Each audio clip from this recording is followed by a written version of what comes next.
Hello to all of you.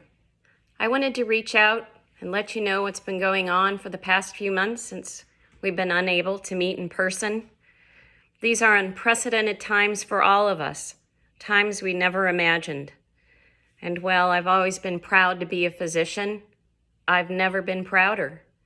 I've witnessed you, my colleagues, stepping up to treat patients here in the Commonwealth and beyond. And we've had no playbook for this novel coronavirus, but we're doing it. Some of us have embraced telemedicine to care for our patients and ensure that chronic conditions don't spiral out of control. Many physicians have come out of retirement to volunteer. And in our spare time, we're reading everything we can, attending webinars, and comforting our patients, trying to keep our family and close friends safe. I salute all of you, and I salute the Richmond Academy of Medicine, as it has rallied to aid us during these unsettling times.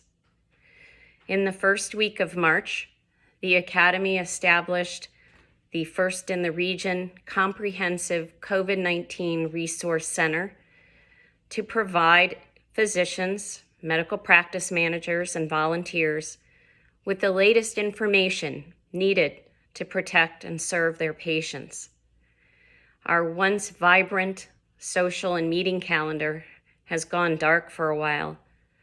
At our board meeting earlier this week, we discussed how best to handle the uncertainty about our upcoming 2020 events. The board has voted to move the entire 2020 programming to 2021 so that we can safely ensure that we can have full participation in our once-in-a-lifetime celebration. Please stay tuned for news of our fall events. As soon as it is safe to do so, know that we will resume our social events and meetings in person. A few programs have occurred via webinar, such as the well-attended and timely Lunch on Tuesday programs given by Drs. Richard Wenzel and Chris Wolben.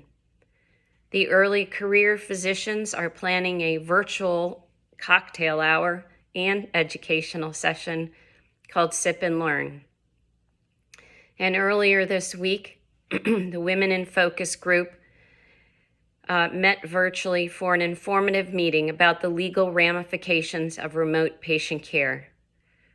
As the pandemic unfolded, the Academy focused on advocacy, fighting against insurance companies that tried to deny reimbursement for telehealth. And RAM raised the issue of malpractice concerns early on and supported the resulting executive order from Governor Northam that protects physicians.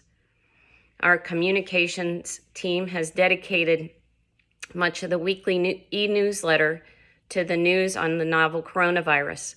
They've sifted through a deluge of information and misinformation to highlight the most important headlines and stories, so we don't have to. Your board, executive committee, and task forces have continued to meet virtually, and I continue to be astonished by the Academy's talented and hardworking staff.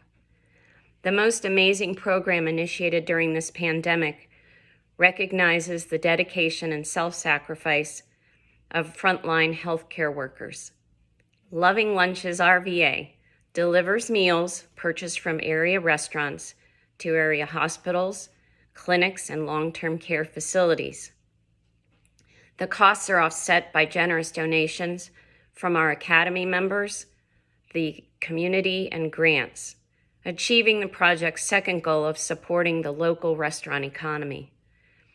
Our executive director, Jim, has coordinated every bit of this effort on top of his regular duties. Amid fears of a shortage of physicians, CCVS, or Centralized Credentials Verification Services, has worked tirelessly to ensure that licensed practitioners get credentials as quickly as possible. They even added several new clients during the pandemic. Access Now initiated a new education program with resources to address patient concerns about COVID-19. Honoring Choices recognized that their services were essential at this time, pivoting to hold virtual advanced care planning clinics and developing advanced medical directives that respond to the current pandemic. Board member Dr. Ritsukuno, Director Eleanor Jones, and Board Chair Dr. Richard Such all penned columns for the Richmond Times about the topic. RAM Services Corporation has managed to continue all of its services for its 8 state medical societies, and even added a new one, welcoming the Virginia Dermatology Society into the RAM family of managed societies. RAM hosted Zoom forums for the practice managers as a platform to share information and for the Academy to provide resources such as reopening guidelines, sources for PPE, and guidance on HR issues. RAM's in-house back office functions picked up pace as well. Honoring Choices, Access Now, and RAM Services Corp. were all able to secure PPP loans, while RAM and CCBS were prohibited by federal guidelines from applying. We are therefore especially thankful for all of you who have renewed your membership. With practices reopening and elective surgeries resuming, I'm hopeful we've survived the worst. RAM members, as always, have proven that we are strong, adaptable, resilient, and dedicated.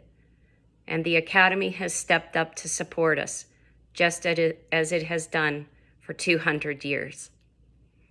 We don't know what the future holds, but I'm confident that together we will persevere. Stay safe out there.